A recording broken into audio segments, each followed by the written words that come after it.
Hey, what's up, everyone? This is the KMN 1971, back with another edition of my comic book collection spotlight series. This episode, the spotlight falls on my top 50 scores from the dollar bins over the past 7 or 8 years.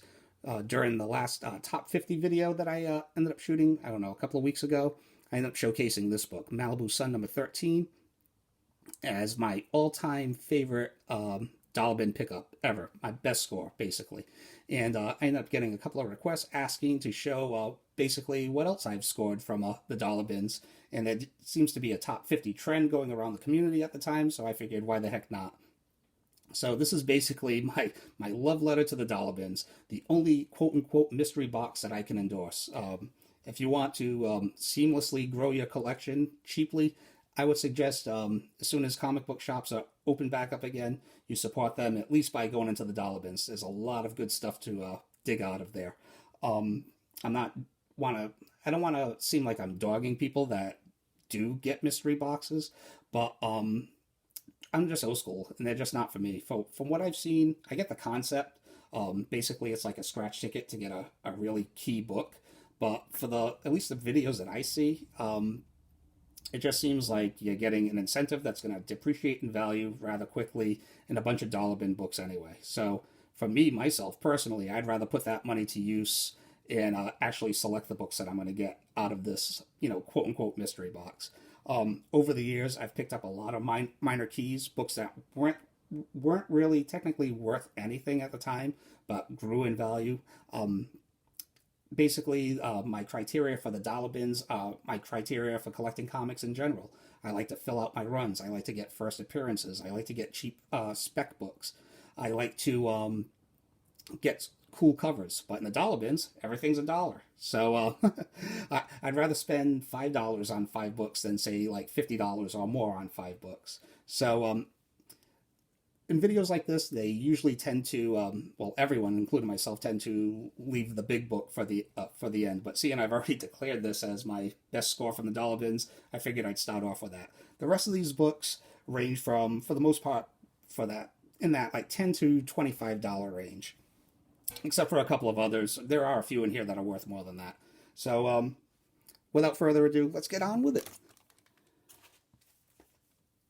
Kicking it off, The New Guardians number 2.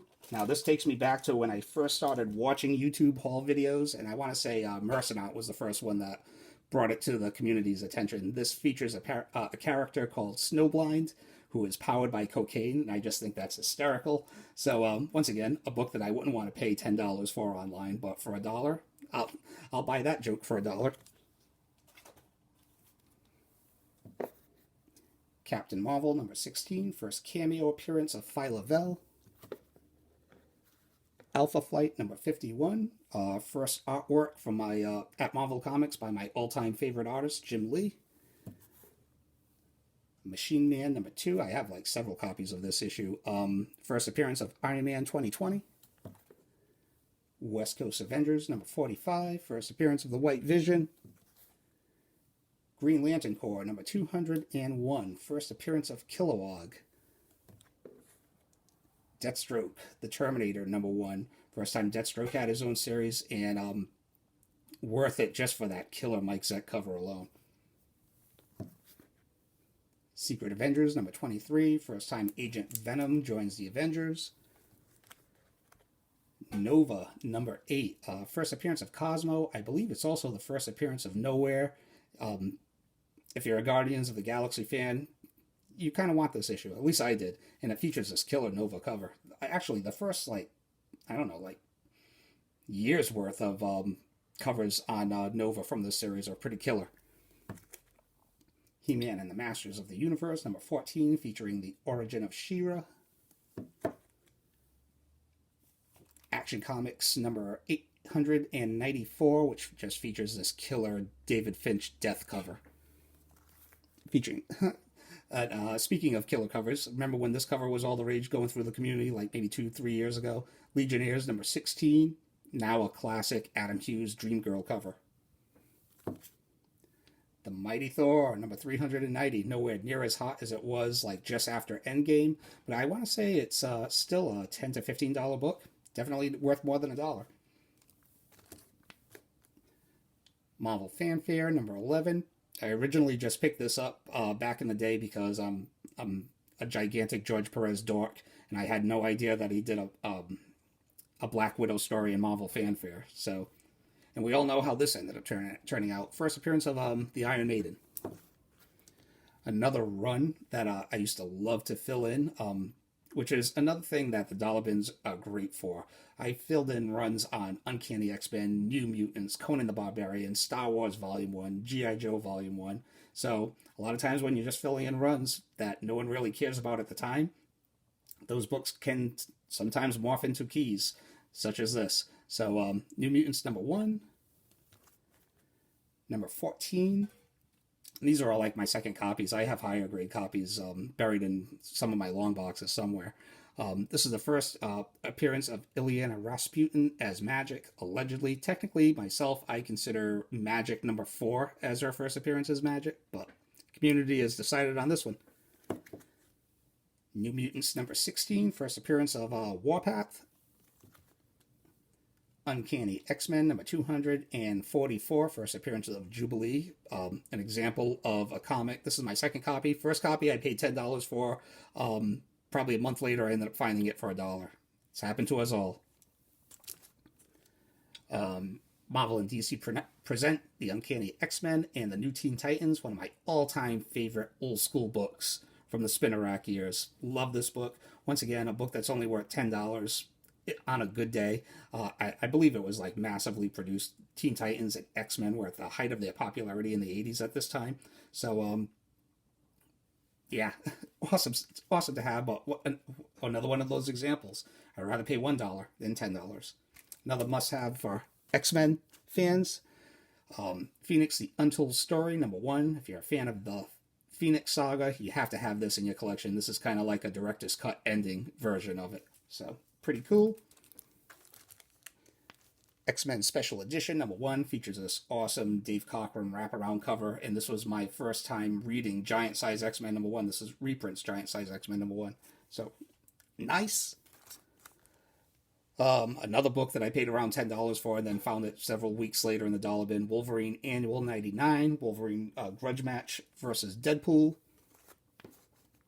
X-Factor number 1.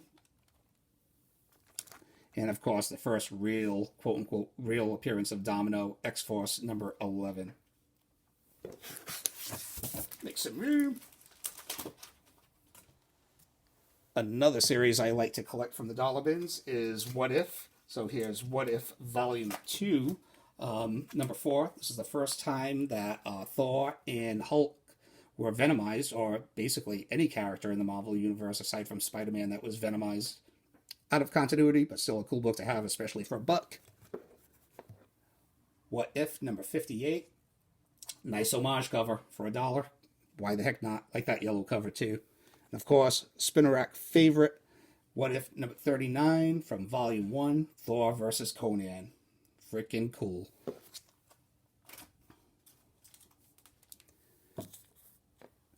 Dark Horse Presents, number 24, first appearance of Alien in comics. First appearance of aliens in a comic book form, I believe, is the Heavy Metal graphic novel. At least I thought so, but I guess there is a preview in an issue of Heavy Metal prior to that graphic novel. I'm just not sure if that preview is just a preview of the graphic novel itself or features original content. If not, I would still consider, if it's not original content, I would still consider the graphic novel to be the first full appearance of aliens in a comic book form. Easy for me to say. Peter Parker Spectacular Spider-Man, number 90. Awesome Black Cat cover. And this, along with Amazing Spider-Man number 252, and I forget the issue of Marvel Team Up. These all came out in the same month that they ended up debuting the black suit for Spider-Man. Nightwing number 1, newsstand edition. Another run that I was filling in through the dollar bins that no one really cared about at the time was George Perez's Wonder Woman. So here's a couple of highlights from some of the issues that I've picked up. Number 1, second copy. Number 7, first appearance of Barbara Minerva. And number 9, which features the first appearance of Barbara Minerva as the Cheetah. Savage Savage Dragon #1 newsstand edition. A lot of those old Image newsstand editions you can find in the dollar bins, also mixed in with the rest of the Image of the 90s.